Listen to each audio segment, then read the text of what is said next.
Assalamualaikum warahmatullahi wabarakatuh. Selamat pagi, Bu Ida, selaku dosen pengampu mata kuliah kognitif dan teman-temanku yang saya sangat berbahagia.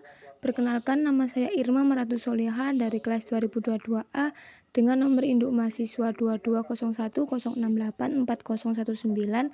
Saya di sini bertugas sebagai moderator dari kelompok 5 yang akan membawakan presentasi dengan tema pengembangan kognitif dari Robert Mills Gardner. Sebelum memulai presentasi, saya izin memperkenalkan rekan-rekan saya, yaitu yang pertama, Dea Oktaviana dengan NIM akhir 053, yang kedua Evi Ramantia Krisna dengan NIM akhir 108, yang ketiga Fauzia Isna Romadoni dengan NIM akhir 010, yang keempat Vivi Amalia Putri dengan NIM akhir 077, dengan saya sendiri Irma Martu Solihat dengan NIM akhir 019, yang keenam Pradita Julianata dengan NIM akhir 044, dan yang terakhir Putri Wulan Mulyaningsih dengan NIM akhir 079. Oke, langsung saja dimulai untuk pemaparan materinya. Biografi Robert Mills Gardner. Gardner lahir pada tanggal 21 Agustus 1916 di Andover Utara, Massachusetts, Amerika Serikat. Nah, pada tahun 1937, ia mendapatkan gelar AB dari Universitas Yale dan mendapatkan gelar PhD dari Universitas Brown pada tahun 1940. Gardner wafat pada usia 86 tahun, tanggal 28 April. Perjalanan karir Robert Mills Gardner. Pada tahun 1940 sampai 1949, ia pernah menjadi profesor dalam bidang psikologi dan psikologi pendidikan di Connecticut College khusus wanita dan Universitas Negara Bagian Pennsylvania pada tahun 1945 sampai 1946. Nah, pada tahun 1969, ia menjadi profesor di Departemen Penelitian Pendidikan di Universitas Negara Bagian Florida di Tallahassee. Selain itu, pada tahun 1949 sampai 1958, ia pernah menjabat sebagai direktur riset untuk Angkatan Udara di Lakeland, Texas, dan Lowry, Colorado. Ia juga bekerja sebagai konsultan dari Departemen Pertahanan pada tahun 1958 sampai 1961 dan untuk Dinas Pendidikan Amerika Serikat pada tahun 1964 sampai 1966.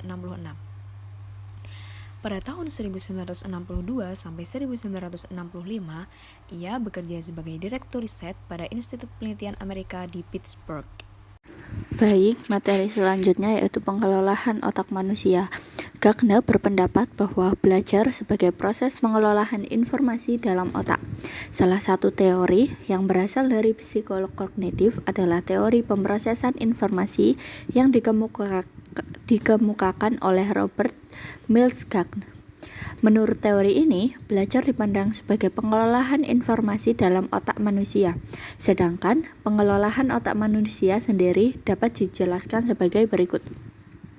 Yang pertama, reseptor atau alat indera. Alat indera menerima rangsangan dari lingkungan yang kemudian diubah menjadi rangsangan neural, memberikan sumber informasi yang telah diterima dan kemudian diteruskan. Artinya, saat adanya stimulasi dari luar atau dari lingkungan diserap oleh alat indera mereka. Lalu yang kedua, sensory register. Sensory register terdapat pada syaraf pusat yang berfungsi untuk menampung kesan sensoris dan menyeleksi informasi yang diperoleh sebagian tersimpan di dalam memori jangka pendek, namun sebagian hilang dalam sistem. Yang ketiga, short term memory atau memori jangka pendek. Pada tahap ini menampung hasil pengelolaan perseptual dan menyimpannya. Informasi tertentu disimpan untuk menentukan maknanya. Memori ini kapasitasnya sangat terbatas. Waktu menyimpannya juga pendek. Informasi dalam memori jangka pendek dapat ditransformasi dalam bentuk kode-kode, kemudian diteruskan ke memori jangka panjang. Yang keempat, long term memory atau memori jangka panjang. Memori ini menampung hasil pengelolaan yang terdapat dalam memori jangka pendek. Informasi yang disimpan dalam memori jangka panjang, dapat bertahan lama, dan dapat dipakai kapan saja. Yang selanjutnya, response generator atau pencipta respon. Nah, pada tahap ini yaitu menampung informasi yang tersimpan pada memori jangka panjang dan mengubahnya menjadi reaksi atau jawaban. Jika dicontohkan dalam suatu kegiatan, kita contohkan sebagai pengenalan anggota-anggota tubuh yang boleh disentuh atau tidak boleh disentuh. Nah, pada saat guru mengajar, alat indranya bermain, yaitu mendengarkan, telinganya mendengarkan, matanya melihat. Contoh, semisal ada gerakan atau ada nyanyian, anak akan mendengarkan melalui alat indranya. Nah, lalu di tahap kedua ada sensory registernya. Jadi saat anak melihat dan anak mendengar, nah pada sensori ini menyimpan, dia menampung apa yang menjadi informasinya. Nah, selanjutnya yaitu tersimpan pada jangka pendeknya. Jadi yang tadi ia lihat, gerakan-gerakannya, lagu-lagunya, dia disimpan di jangka pendek. Lalu jika ada pengulangan lagi dari gurunya, nah itu tersimpannya di memori jangka panjangnya.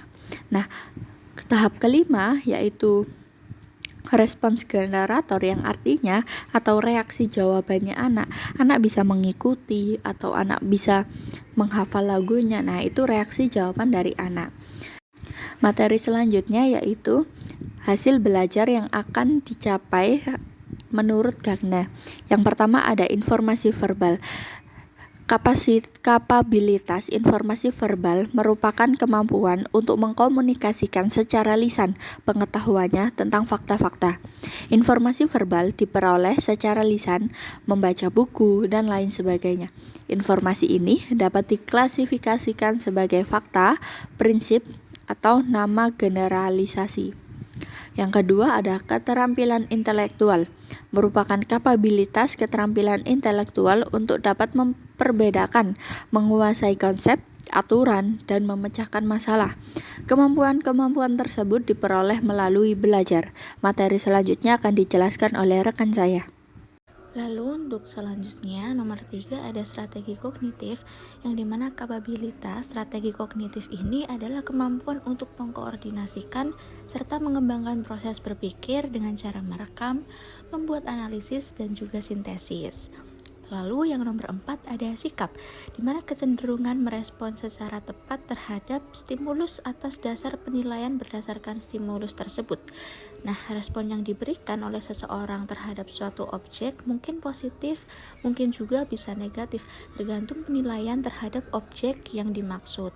Lalu yang kelima ada keterampilan motorik, merupakan keterampilan seseorang bisa dilihat dari kecepatan, dan kelancaran gerakan otot-otot serta badan yang diperlihatkan oleh orang tersebut dalam belajar. Kemudian untuk materi selanjutnya ada proses pembelajaran, yang dimana menurut Gagne tahun 1990 sebaiknya pembelajaran itu mampu menumbuhkan kegiatan belajar mengajar dan juga proses kognitif yang baik. Nah, proses pembelajaran atau bisa disebut dengan instructional event adalah sebagai berikut.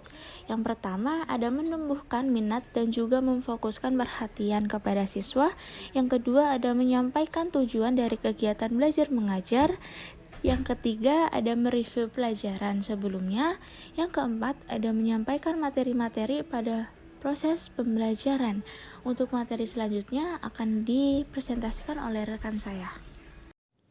Baik, selanjutnya adalah memberikan arahan kepada siswa tentang petunjuk belajar. Jadi, maksud di sini itu sebelum pembelajaran kita memberitahu tentang aturan-aturan dalam proses belajar tersebut. Selanjutnya yang keenam, memberikan stimulus agar siswa tergugah untuk memberikan respon. Nah, di sini kita bisa memberikan sebuah pertanyaan-pertanyaan tentang tanya jawab kepada siswa agar anak bisa menerima respon dari sebuah pertanyaan tersebut. Yang ketujuh, memberikan penguatan atau umpan balik atas pekerjaan yang diberikan kepada siswa. Contohnya seperti jika siswa sudah selesai mengerjakan, kita bisa memberikan sebuah reward kepada anak, contohnya reward perkataan dengan wah kamu hebat udah bisa menyelesaikan tugas yang diberikan oleh ibu guru. Selanjutnya yaitu melakukan evaluasi dan memperkuat retensi. Maksud dari melakukan evaluasi yaitu memberikan sebuah pertanyaan kepada anak-anak tentang hari ini sudah belajar apa aja. Tadi sudah kita belajar mewarnai, kita belajar ini. Jadi anak mengetahui apa aja yang telah dipelajari pada hari itu. Materi selanjutnya yaitu menurut Gagne dalam Dahar 1998 menjelaskan bahwa belajar merupakan proses yang memungkinkan manusia untuk mengubah tingkah laku. Selain itu, Gagne juga mengemukakan kematangan tidak diperoleh melalui belajar. Karena perubahan tingkah laku yang terjadi merupakan akibat dari pertumbuhan struktur pada diri manusia. Maksud di sini yaitu belajar merupakan proses mengubah tingkah laku, contohnya seperti belajar sopan dan santun. Ketika anak belajar tentang apa itu sopan, apa itu santun, anak itu akan mengalami perubahan tingkah laku yang sebelumnya tidak memiliki sopan santun. Setelah mereka mengerti apa itu sopan, apa itu santun, mereka dapat mengubah tingkah lakunya menjadi lebih sopan dan santun kepada orang yang lebih tua. Namun tidak hanya itu, Gagne juga mengemukakan bahwa kematangan tidak diperoleh melalui belajar, contohnya seperti bermain. Anak bisa mengalami perubahan tingkah laku ketika dia bermain. Dia mengetahui dan mendapatkan banyak ilmu tentang bermain itu seperti apa. Dia mempunyai pengalaman baru dan mempunyai pembelajaran baru dalam kegiatan bermain itu. Seperti itu. Materi selanjutnya akan dijelaskan oleh rekan saya. Oke, di sini saya akan menjelaskan tentang fase belajar menurut M. Gagne. Yang pertama yaitu fase motivasi atau motivating phase. Siswa yang belajar harus diberi motivasi dengan harapan agar jika mereka belajar akan memperoleh informasi-informasi yang berguna untuk diri mereka sendiri serta dapat memenuhi keingintahuan mereka tentang suatu hal. Yang kedua yaitu fase pengenalan atau apprehending phase. Guru dapat memfokuskan perhatian pada informasi penting untuk dibahas. Siswa dapat memperhatikan aspek-aspek yang relevan tentang apa yang ditunjukkan oleh guru. Yang ketiga yaitu fase perolehan atau acquisition phase. Informasi yang disajikan sudah dikemukakan dalam bab terdahulu, bahwa informasi tidak langsung disimpan dalam memori. Yang keempat yaitu fase retensi atau retentive phase. Informasi yang baru diperoleh harus dipindahkan dari memori jangka pendek ke memori jangka panjang. Ini dapat terjadi melalui pengulangan kembali atau rehearsal, praktek, practice, atau elaborasi atau lain-lainnya. Yang kelima yaitu fase pemanggilan atau recall. Bagian penting dalam belajar adalah memperoleh hubungan dengan apa yang telah kita pelajari, untuk memanggil atau recall informasi yang telah dipelajari sebelumnya. Hubungan dengan informasi ditolong oleh organisasi materi yang diatur dengan baik dengan mengelompokkan menjadi kategori-kategori atau konsep-konsep. Yang keenam yaitu fase generalisasi. Generalisasi atau transfer informasi pada situasi-situasi baru merupakan fase kritis dalam belajar. Yang ketujuh yaitu fase penampilan. Para siswa harus memperlihatkan bahwa mereka telah belajar sesuatu melalui penampilan yang tampak. Yang ke-8 yaitu fase umpan balik. Para siswa harus memperoleh umpan balik tentang penampilan mereka yang menunjukkan apakah mereka telah atau belum mengerti tentang apa yang diajarkan. Umpan balik ini dapat memberikan reinforcement pada mereka untuk penampilan yang berhasil. Yang selanjutnya yaitu tipe-tipe belajar. Yang pertama, belajar isyarat atau signal learning. Tipe belajar ini yaitu dengan memberikan stimulus secara berulang kali. Yang kedua yaitu belajar stimulus respon atau stimulus respon learning. Kondisi yang diperlukan untuk berlangsungnya tipe belajar ini adalah faktor penguatan atau reinforcement. Waktu antara stimulus pertama dan berikutnya amat penting. Kemampuan tidak diperoleh dengan tiba-tiba, akan tetapi melalui latihan-latihan. Respon dapat diatur dan dikuasai. Yang ketiga yaitu rantai atau rangkaian hal atau chaining. Tipe belajar ini masih mengandung asosiasi yang kebanyakan berkaitan dengan keterampilan motorik. Prinsip kesinambungan, pengulangan, dan reinforcement tetap penting bagi berlangsungnya proses chaining. Materi selanjutnya akan dijelaskan oleh rekan saya. Yang selanjutnya ada tipe-tipe belajar asosiasi verbal atau verbal association. Asosiasi verbal adalah rangkaian dari stimulus verbal yang merupakan hubungan dari dua atau lebih tindakan stimulus respon verbal yang telah dipelajari sebelumnya. Asosiasi verbal yang memerlukan penggunaan rangkaian mental intervening yang berupa kode dalam bentuk verbal, auditori, atau gambar visual. Yang selanjutnya ada belajar diskriminasi atau discrimination learning. Discrimination learning atau belajar membedakan sejumlah rangkaian, mengenal objek secara konseptual dan secara fisik. Contohnya, anak dapat membedakan manusia yang satu dengan yang lain, juga tanaman, binatang, dan lain-lainnya. Yang selanjutnya ada belajar konsep. Belajar konsep adalah mengetahui sifat-sifat umum benda konkret atau kejadian dan mengelompokkan objek-objek atau kejadian-kejadian dalam satu kelompok. Selanjutnya ada belajar aturan. Belajar aturan atau rule learning adalah kemampuan untuk merespons sejumlah situasi atau stimulus dengan beberapa tindakan atau respon. Yang terakhir ada pemecahan masalah atau problem solving.